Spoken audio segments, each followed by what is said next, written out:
Hello and welcome. My name is Michelle Gray, formerly Elking. For those of you who knew me in the previous ADHD world, I have been in this work for 26 years, neurosomatic coach and consultant, worked at the intersection of ADHD, trauma responsive practices, and nervous system restoration. And I'm here in my home office and new podcast recording studio in the southern mountains of Colorado. I am so excited to have this podcast. This has been a dream of mine for a really long time. Welcome to Not Managed, Fully Lived.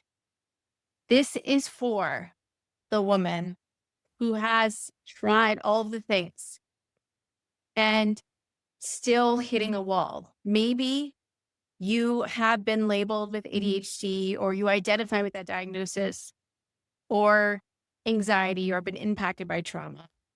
I look at this umbrella of neurodivergence in a variety of ways, which we will get into. This is not ADHD 101. The people that I work with, the women who come into my world now are, excuse me, so informed.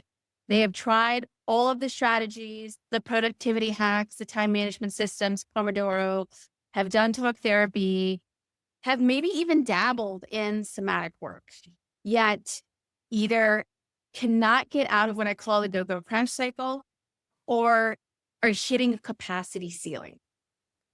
So this show is for the woman who has done the work, has the library of resources, courses, like I said, supplement protocols. We cannot explain why her nervous system is not functioning the way that it needs to be. She cannot regulate enough to be able to hold the capacity of the mountain of dreams, desires, goals, all of it that she wants to achieve. We're building something real, right? And I know this personally, and that's what I'm going to talk about today. This is for the woman, if it's you, that you keep hitting that ceiling and you cannot figure out why. It's not because you haven't tried the strategies, and it's not because you can't intellectually talk about what it is. This show gets to the 80%. We're going to cover the 80%. And what do I mean by that? It is the biological terrain, the somatic truth, the layer under the layer that every strategy that you've tried cannot touch. It is not about the 20%. And that's what I'm saying. Most of what's out there, and even my own journey through the ADHD world, was about the 20%. It was about top-down work. What does that mean? Executive functioning, mindset tools, therapy, all of the things that require our higher order brain to be online. And those things work for a while until they don't.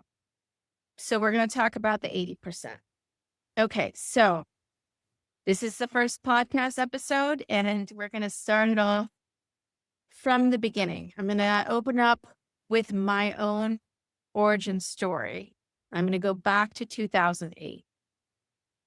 2008, we were living in San Francisco, and I was pregnant. My daughter was born in September of that year. The reason we were there is because we moved after Hurricane Katrina. We were living in New Orleans at the time and inevitably had to move. We had, like many people who were affected, my husband at the time and I were affected, and we moved to San Francisco because that's where he found a job. It was working in finance. So I had wanted a family for a long time, finally was able to hold a pregnancy after many, many miscarriages. And my daughter was born very healthy, was very grateful. And I was in the throes of being a new mom. I had postpartum anxiety and depression, did not anticipate that I would have that experience. They did all of the things, right? Like many of us high achieving women. was committed to doing a natural birth. I did the hypnotherapy, the hypnobirthing. It was a great pregnancy. It had it all mapped out. There were some variables, but for the most part, everything went as planned. Found myself with an infant, really had no blueprint for what to do, no family in the city, no real community. My mom had passed away like 4 years prior. So, a brand new mom, new chapter of my life. What I understand now that I did not know then, I wish I had. Postpartum anxiety is often connected to experiences of early childhood trauma. And what I mean by that is if you had CPTSD or if you had trauma associated with your family of origin, then the likelihood that it's going to show up as you're in this initiation of motherhood is higher. And if you have neurodivergence, it's also higher. So my own trauma started to surface when my neurotransmitters and my hormones were shifting. And there's a lot I can say about that. I'm going to save that for another podcast to get into the science behind why. But all this to say, it was a difficult time. I was very sleep deprived. For those of you, I'm sure, who are listening or watching, you know that when we're sleep deprived, we can't function well. Our brain doesn't work the way that it should. It was very, very dysregulated. I didn't even really know that I was. And again, I'd done so much of the work, but we're always doing the work, right? So to reframe it honestly, I think it's an important place to start because it began the cycle of what I call the go-go crash cycle. It started this for myself because what did I do? I doubled down like I always have and pushed through. I was running on cortisol and I was running on stress and I was running on adrenaline and I had to figure it out. My husband, as I mentioned, was working in finance. A couple weeks after my daughter was born, the market crashed in 2008. And he was literally at the office 24/7. So he was highly stressed. Everyone around us was highly stressed. Like it was mass exodus of people leaving San Francisco at the time. And, part of me felt like I just need to be grateful that we have a place to live. He has a job. Maybe I'm being a little bit in my head or overthinking or selfish or all the things, right? And I neglected my own needs and I didn't have the best boundaries then. This distinction matters, as I mentioned, because it set the stage for what would happen later, a couple of years later, and the way that I continued to mask and overfunction and overgive. So we're going to fast forward a couple years. 2009, we moved back to New Orleans. And a couple years later, I decided it would be good for me to get back into work full time and have something that I felt I could accomplish outside of motherhood because it is important for many of us, not to diminish the importance of motherhood. I love being a mom and I'm a continuous lifelong learner and I really needed not only the intellectual stimulation and goals that I wanted to achieve, but also the environment of being social and being around coworkers. So I I wound up getting a job at a university there part-time as a career coach. And it was amazing. It was incredible. I loved it. The energy was fantastic working with college students. And shortly thereafter, I started to notice a pattern in many of the students that I was working with who were struggling, not because they were not intelligent, many, many high achieving students at this university, but there was a gap. capacity gap, uh, a resilience gap, and I proposed a program. I proposed a life coaching program for students. I was able to sort of do a little beta test and it worked. Without getting into the details, a couple of the students I coached, not to take full ownership of this, but I was the facilitator, right? And they really committed to the process. And there were some really amazing distinctions and achievements that these students were able to make in a very short period of time. So the outcome wasn't just academic. It wasn't just about academic performance. They began to flourish in different areas of their lives. So the university gave me their blessing. I was able to put this into an official program. I proposed it to the dean and provost. We ran, again, like I said, a beta with a handful of students over time. As this continued to show positive results, I was able to build a team. But within a very short period of years, we grew from a small team to a full department with an array of success services ranging from, academic tutoring to the life coaching to all the things. So in that time period, I was so in the hustle. I was so in that go-go energy. And I was giving everything I could to this endeavor because I believed in it with all my heart and soul. And I was seeing the results. And these students were flourishing. And I had the most amazing team, and we were making a big impact. And I was able to present at conferences and talk about the work that we were doing. My team and I received awards from the university and beyond. But this is the thing that's really important. Going back to what I said earlier of that, setting the precedent early on of the go-go crash cycle and managing it all. Because I didn't have a strong foundation, because I didn't honor my needs, because I had poor boundaries, because I was overfunctioning, because I was in a challenging situation in my personal life, all of it came crashing down. In fact, the same month that I received a 40 under 40 award, I got a thyroid diagnosis.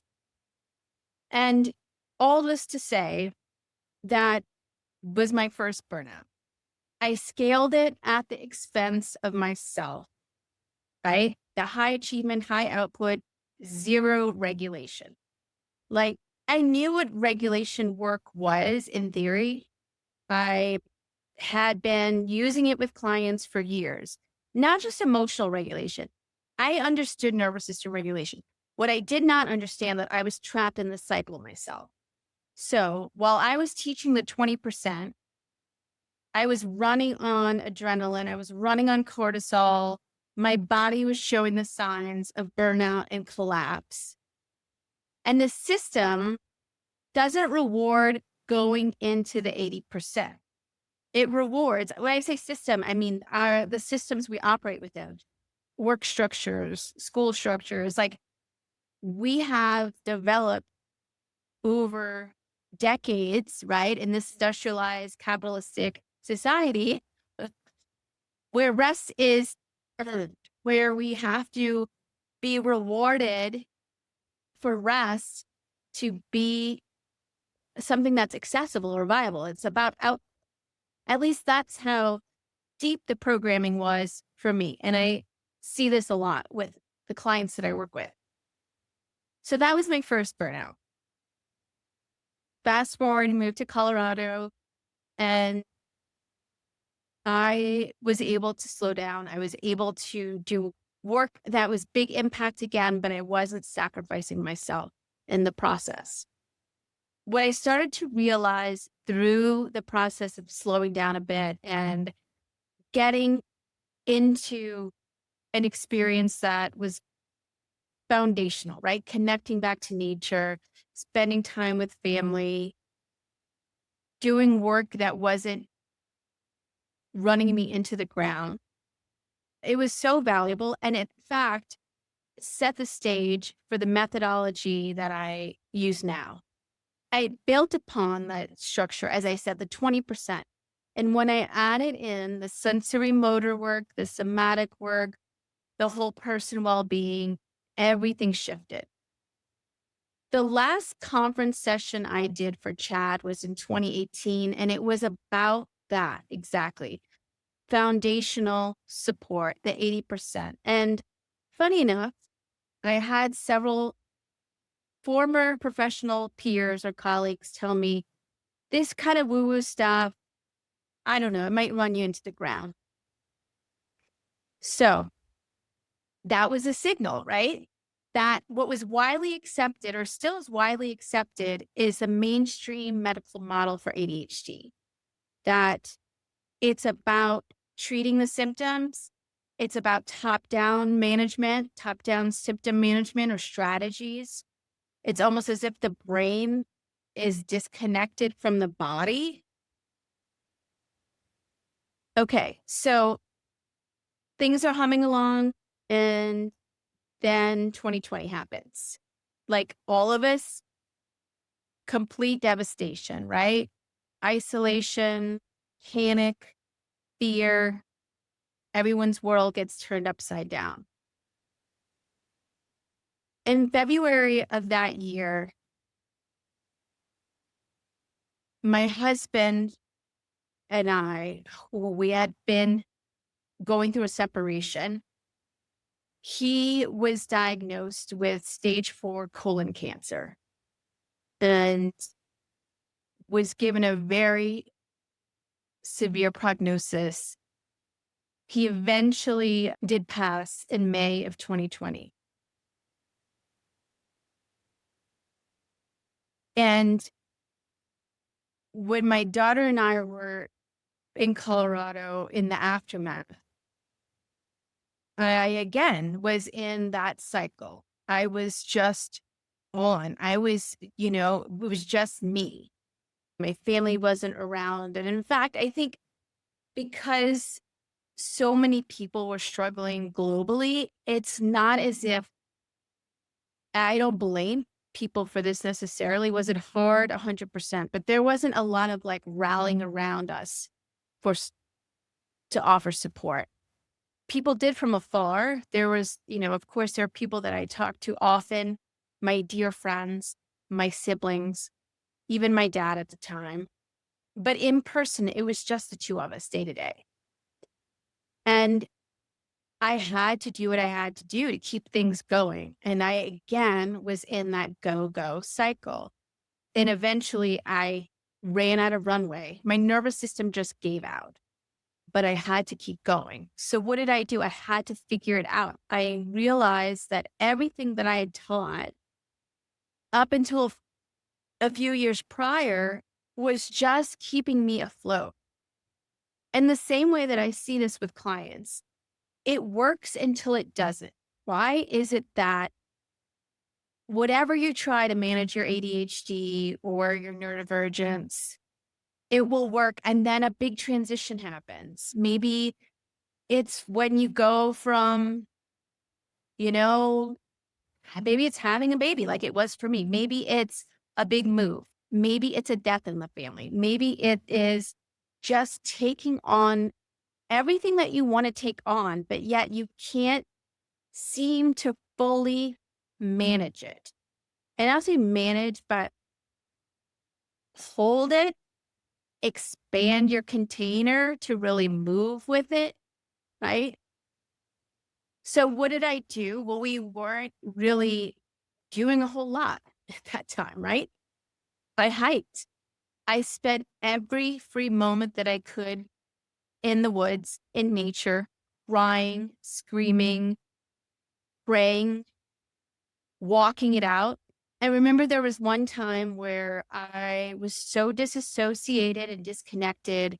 I clocked it on my watch. It took me over 90 minutes to begin to come back into my body where I actually felt myself, felt that I was there. So that's what I did. And everything that I've built, everything I built in that time, everything I've built since is because I realized that I had to get into the 80%. I had to be in the foundational work. I had to learn to regulate my nervous system, not just for calm, because that is a myth. Regulation is not Zen.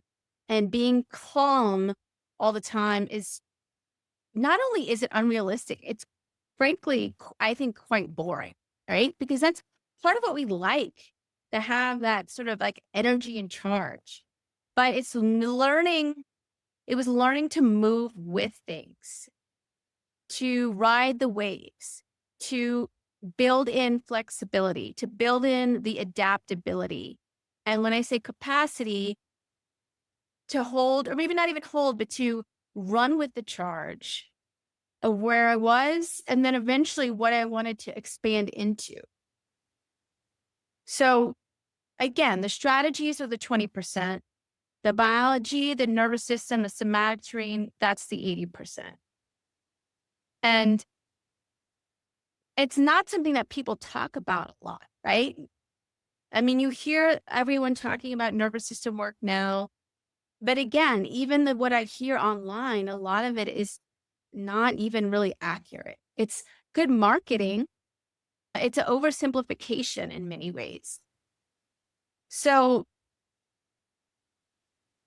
the reason I do what I do now, part of it is, yes, I really want to support other women in the way that I wish I had been supported, or what I had wanted in that time where I desperately needed it, right? And having community is such a big part of it, because we co-regulate, we heal in community, not in isolation. And many of us do not have a village or tribe or extended family around. And it really is essential for caregiving, for parenting, for just keeping us together, the sisterhood of being able to lean on each other. And so the core values, I would say, or maybe even outcomes of the work: restoration, sovereignty, and community. And the way that I go about it, again, is building that foundation from the ground up. It's bottom up work before anything top down comes. So it's a little bit of a reframe. And this is why it matters, right? Because again, I know many of you have tried all the strategies, again, the planners, the accountability systems, mindset work therapy. And again, it worked for a season, most likely. And then the ceiling appeared. And we all have a different ceiling. We all have that big rock bottom or the big transition or whatever it is. The way that I show up now, having done that work, is so different. I say this all the time. The stressors don't go away. It is still a neurodivergent household that I'm running. I have since remarried, and we're all have our own flavor, as I call it, of neurodivergence. And at times it can be very chaotic, and at times it can feel like a lot of fun and chaotic. So, how do I stay grounded? I stay grounded because I use the practices that I preach about. I take care of my foundational needs. I practice good boundaries. I ask for help. I have support.